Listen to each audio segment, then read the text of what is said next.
Hello बच्चा party, welcome or welcome back to my channel. In today's video we are going to study about the pollen pistil interaction. ठीक है, pollen pistil interaction में जो भी चीज़ें हैं मैं क्लियर कर दूँगी. डोंट वरी, सब समझ में आ जाएगा. बस अभी मैं जो बोल रही हूँ उसको सुनो अच्छे से, उसके बाद नोट्स को एक बार गो थ्रू करना, सब चीज़ क्लियर हो जाएगी. ठीक है, pollen pistil interaction मतलब कि pollen से देखो जो एंथर है उससे pollen जब रिलीज़ होगा, रिलीज़ होने के बाद वो जब पिस्टिल में यानी कि स्टिग्मा के पिस्टिल यानी कि कार्पेल की जो स्टिग्मा है उसमें लैंड करेगी, तब उनके बीच में क्या क्या इंटरेक्शंस होंगी, क्या क्या उनमें केमिकल प्रोसेसेस होंगी या फिर क्या क्या चीज़ें उनमें होंगी, वो सब चीज़ों के बारे में अपन इस टॉपिक पे पढ़ते हैं. That is pollen pistil interaction के लिए. ठीक है, फर्टिलाइजेशन के लिए पॉलन पिस्टिल इंटरेक्शन जो है बहुत ज़्यादा इसेंशियल एक प्रोसेस होता है. ठीक है, उसके बाद देखो सबसे पहली चीज़, अगर मैं पॉलन पिस्टिल इंटरेक्शन की शुरुआत करूँ ना, सबसे पहले हम लोग को ये देखने को मिलेगा कि जो देखो, अब अगर हम लोग कोई भी रैंडमली अगर पॉलन को उसको फर्टिलाइज़ करने की कोशिश करेंगे, होगा नहीं, वो पॉसिबल नहीं हो पाता. क्यों नहीं हो पाता? क्योंकि वो कंपैटिबल नहीं हो पाता. कोई भी पॉलन अगर कंपैटिबल रहेगा तभी फर्टिलाइजेशन वहाँ पे हो पाएगी. ठीक है, सबसे पहला पॉइंट यही आता है कि राइट टाइप या फिर कंपैटिबल पॉलन ही स्टिग्मा में जो है फर्टिलाइज स्टिग्मा में आगे पॉलन ट्यूब का जर्मिनेशन कर पाएगा. ठीक है, देखो जो पॉलन है वो कोई भी पॉलन जो है किसी भी स्टिग्मा पे लैंड कर सकता है, ये चीज़ तो है, बट होता ये है ना कि वो नहीं जर्मिनेट कर पाता. क्यों नहीं जर्मिनेट कर पाता? क्योंकि उनके जो है कंपैटिबिलिटी नहीं होती है उनके अंदर. ठीक है, देखो राइट टाइप या फिर कंपैटिबल में मैंने यहाँ पे भी तुम लोगों को यही चीज़ दिखाई है कि जो पॉलन है वो फॉल करेगा स्टिग्मा में ऑफ द सेम स्पीशीज़. ठीक है, अब देखो मैंने तुम लोगों को ये चीज़ पहले भी बताई है कि कोई भी पॉलन स्टिग्मा पे लैंड करेगा. ठीक है, कर सकता है, कोई भी रैंडमली कुछ भी जो है लैंड कर सकता है. ठीक है, लेकिन पॉलन ट्यूब का जर्मिनेशन सिर्फ और सिर्फ कंपैटिबल कर पाएगा. यहाँ पे पॉलन ट्यूब का जर्मिनेशन कौन नहीं कर पाएगा? जो इनकम्पैटिबल होगा वो नहीं कर पाएगा. ठीक है, यानी कि डिफरेंट स्पीशीज़ से कोई भी अगर आया तो वो नहीं कर पाएगा जर्मिनेट.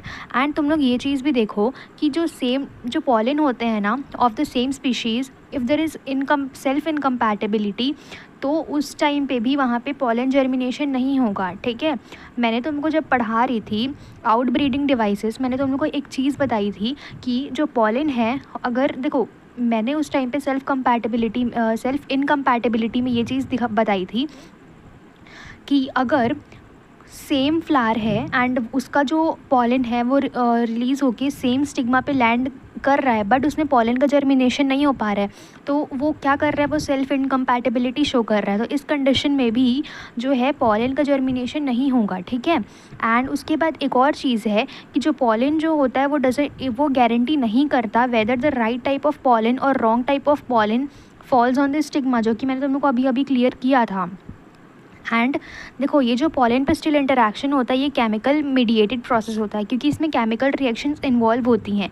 कैसे इन्वॉल्व होती हैं? क्योंकि देखो अगर जो पॉलन है अगर वो सेम स्पीशीज़ का नहीं होगा तो उसमें जर्मिनेशन नहीं होगा, उसमें जो केमिकल रिलीज़ नहीं होंगे. अगर वो सेम स्पीशीज़ का रहेगा तभी उसमें से केमिकल रिलीज़ होंगे एंड उसके बाद पॉलन ट्यूब का फॉर्मेशन होगा. उसके बाद फर्दर इवेंट्स जो भी रहेंगे वो होंगे, बट अगर वो सेम स्पीशीज़ का नहीं हुआ तो कुछ भी नहीं होगा. ठीक है, pollen and pistil secrete some chemicals which helps in recognition. ठीक है, रिकग्नाइज करने में मदद करते हैं वो जो केमिकल्स होते हैं वो. एंड देखो ये जो पॉलन पिस्टिल इंटरेक्शन है ना, ये एक डायनामिक प्रोसेस है. ठीक है, उसके बाद अब बात करते हैं 60% ऑफ द फ्लावरिंग प्लांट्स में या फिर 60% ऑफ द एंजियोस्पर्म्स में क्या होता है ना, पॉलिनेशन जो होता है वो 2 सेल स्टेज में होता है. ठीक है, इस टाइम पे क्या होगा ना, जो पॉलन है वो स्टिग्मा पे लैंड करेगा सबसे पहले, उसके बाद पॉलन जर्मिनेशन होगा यानी कि पॉलन ट्यूब का फॉर्मेशन होगा.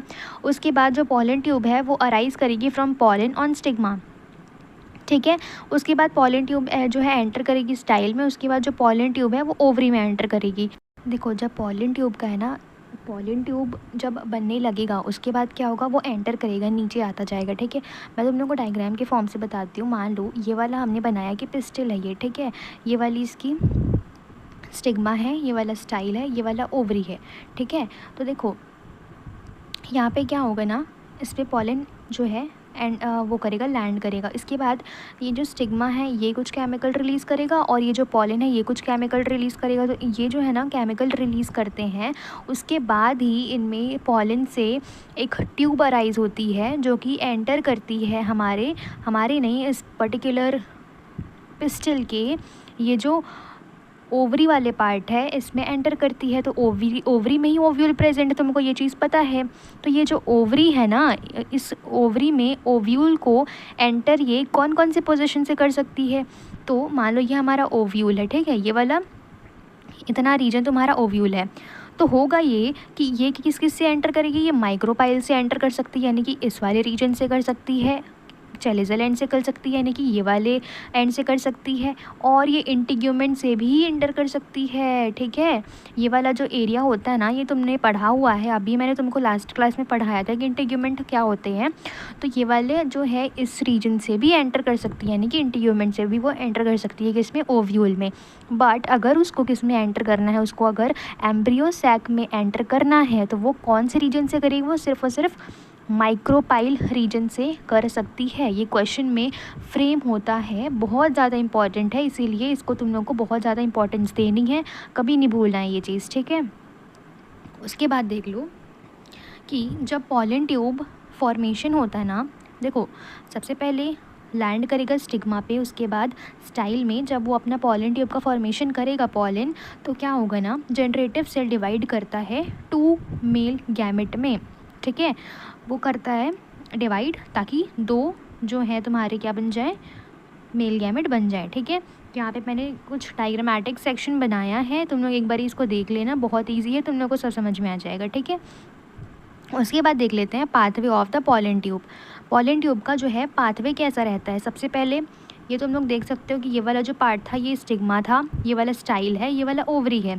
उसके बाद this is your ovule, this is the micropylar and these are the 2 male gametes, ठीक है। मैंने तुमको बताया था कि वो जब एंटर करेगा, यानी कि यहाँ पे देखो, यहाँ पे मैंने लिखा हुआ है नोट्स में दैट अगर पॉलन ट्यूब जो है फॉर्मेशन हो जाएगा, उसके बाद वो अगर नीचे बढ़ता जाएगा, उस टाइम पे जब वो एंटर करने वाला होगा वो क्या कर जाएगा, डिवाइड कर जाएगा, ठीक है, इंटू 2 मेल गैमेट्स, ठीक है। अब देख लेते हैं आगे। यहाँ पे तुम लोग देख सकते हो कि ये वाला जो है एम्ब्रियो है, ठीक है, these are the filiform apparatus and these is the egg, ठीक है। तो अब होगा क्या, इसमें कुछ कुछ इंपॉर्टेंट पॉइंट्स हैं, उसको अपन पढ़ते हैं। दैट इंपॉर्टेंट पॉइंट्स में सबसे पहला आता है जो पॉलन ट्यूब है रिलीज़ करता है अपना जो कंटेंट रहता है, यानी कि 2 मेल गैमेट्स को into the cytoplasm of synergid. ये सब कहाँ पे प्रेजेंट है, ये सब एम्ब्रियो सैक में प्रेजेंट है, ठीक है, याद रखना है एम्ब्रियो सैक में प्रेजेंट है। एंड देखो पहला जो मेल गैमेट है वो जाएगा एग के पास, ठीक है। दूसरा कहाँ पे जाएगा, दूसरा सेंट्रल सेल के पास जाएगा, एंड वहाँ पे जो पोलर न्यूक्लियाई हैं उनके पास फ्यूज़ करके प्राइमरी एंडोस्पर्म न्यूक्लियाई बना देगा, ठीक है। तो यहाँ पे वही चीज़ मैंने दिखाई है इस पर्टिकुलर डायग्राम के थ्रू, ये है कि डबल फर्टिलाइजेशन कैसे होता है, ठीक है। हमने ये पढ़ लिया कि पॉलिनेशन होता है, पॉलिनेशन बहुत सारी वे से होता है, जैसे कि जो इंसेक्ट कर लेते हैं, विंड से हो जाता है, वाटर के थ्रू होता है, बहुत सारी अलग अलग वेज में मैंने तुमको बताया था पिछले क्लास में। एंड इस पर्टिकुलर क्लास में हमने ये पढ़ा है कि जो पॉलन होता है, पॉलन पिस्टल का इंटरेक्शन जब वो लैंड करेगा तो क्या क्या चीज़ें होंगी, कैसा पॉलन ट्यूब का फॉर्मेशन होगा।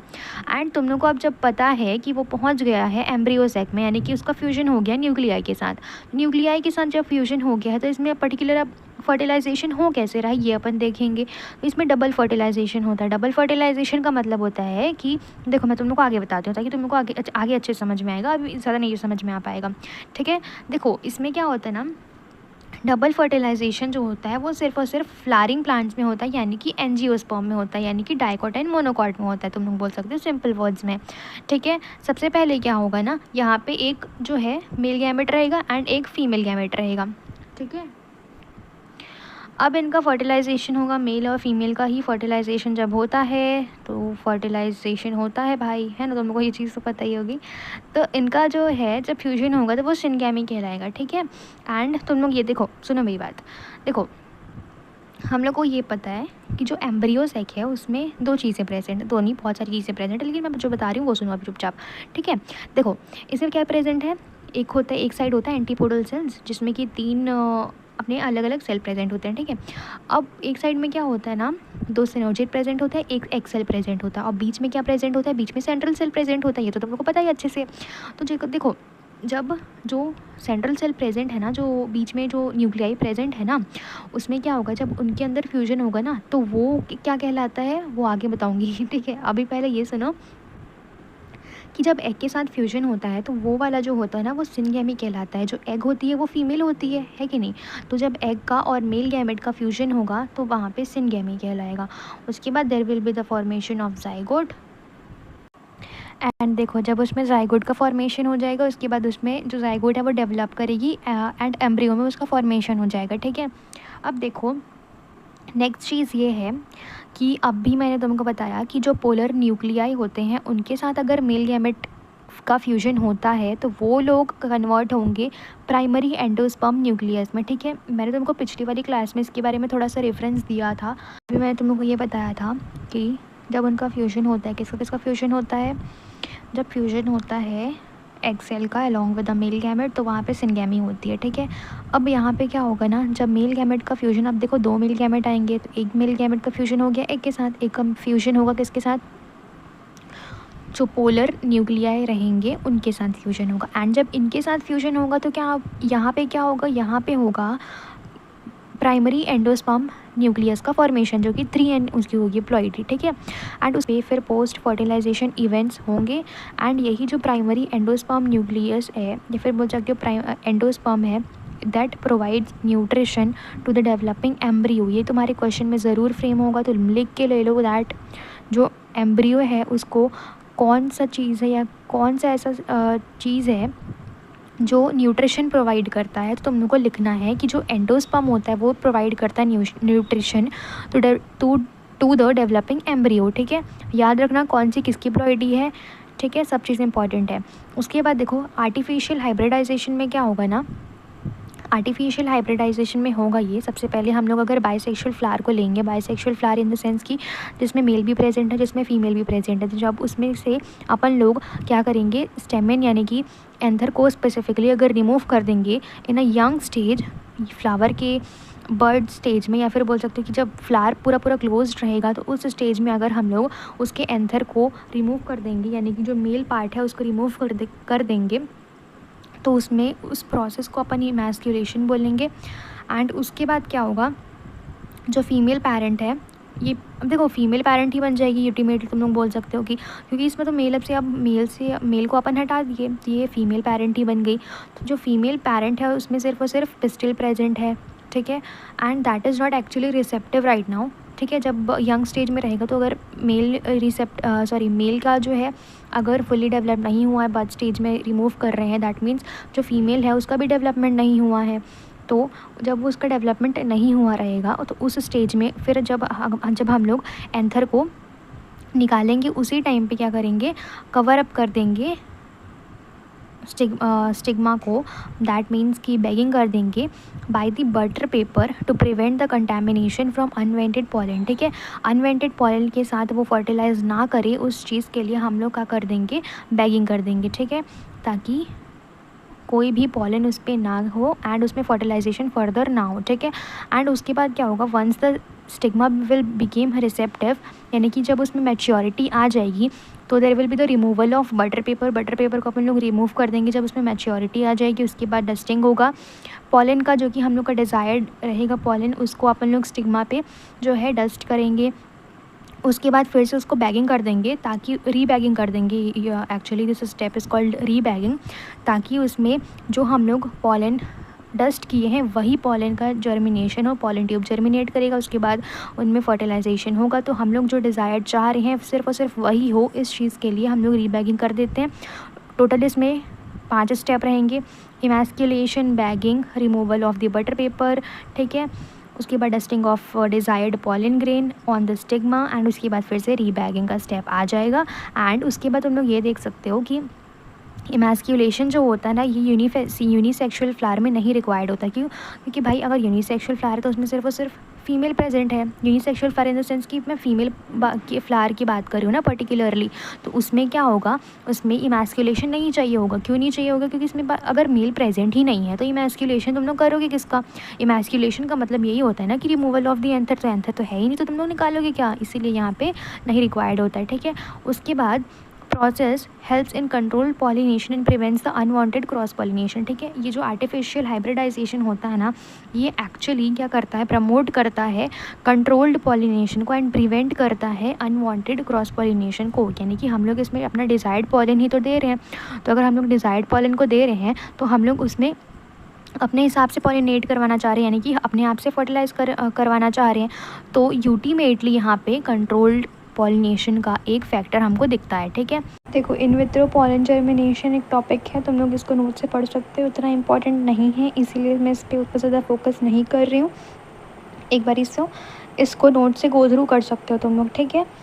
पॉलन पिस्टिल इंटरैक्शन में तुम लोग इसका डेफिनेशन बेसिक सा ये दे सकते हो कि जो इवेंट्स होते हैं from the deposition of pollen on stigma until pollen tube entry into the ovule, that is what pollen pistil interaction is, ठीक है।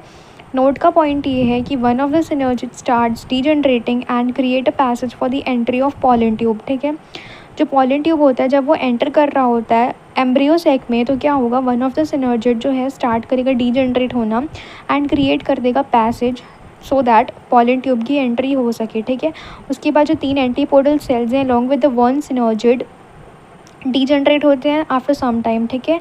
पहले क्या हुआ था, एक सिनर्जिड जो है डीजनरेट हुआ था सो दैट पॉलन ट्यूब का एंट्री हो सके। उसके बाद क्या हुआ, उसके बाद ये हुआ कि जो एंटीपोडल सेल्स हैं अलॉन्ग विद द सिनर्जिड, जो एक बचा खुचा सिनर्जिड था वो क्या करे, सब डीजनरेट कर गए एंड आफ्टर सम टाइम, ठीक है। एंड यहाँ पे जो ब्रीडर्स होते हैं ना वो क्या करते हैं, आइडेंटिफाई कर रहे हैं the chemicals that helps in the pollen pistil interaction and trying to do the pollination और नॉन कंपैटिबल स्पीशीज़, ठीक है। यहाँ पे ये लिखा है मैंने कि जो ब्रीडर्स हैं ना एक्चुअल में, यानी कि जो इस चीज़ पे रिसर्च कर रहे हैं वो क्या कर रहे हैं, उस केमिकल्स को आइडेंटिफाई करने की कोशिश कर रहे हैं कि ऐसा क्या केमिकल है जो पॉलन जो है वो रिलीज़ करता है, जो स्टिग्मा है वो रिलीज़ करती है, सो दैट उन लोग अपना खुद का कोई भी रैंडम जो है पॉलन को जर्मिनेट करा पाए, पॉलन का फर्टिलाइजेशन करा पाए किसी भी क्या बोलते हैं, किसी भी ओव्यूल के साथ, ठीक है। तो इसमें क्या है ना, उनको बहुत ज़्यादा बड़ा अचीवमेंट मिलेगा अगर वो लोग इस चीज़ में सक्सेस कर गए तो, ठीक है। ये बात कुछ एक्स्ट्रा थी, तुम लोग इसको देख सकते हो। या that's it for today's video, thank you so much for watching. मैंने इस वीडियो में तुमको जो भी चीज़ें थी आर्टिफिशियल हाइब्रिडाइजेशन के बारे में और जितना भी डबल फर्टिलाइजेशन के बारे में था along with that pollen pistil interaction था, सब कुछ क्लियर कर दिया है। आई होप सो तुम लोग को सब समझ में आया होगा एंड जो भी डाउट है उसको please do let me know in the comment. Okay, bye bye, see you in the next one.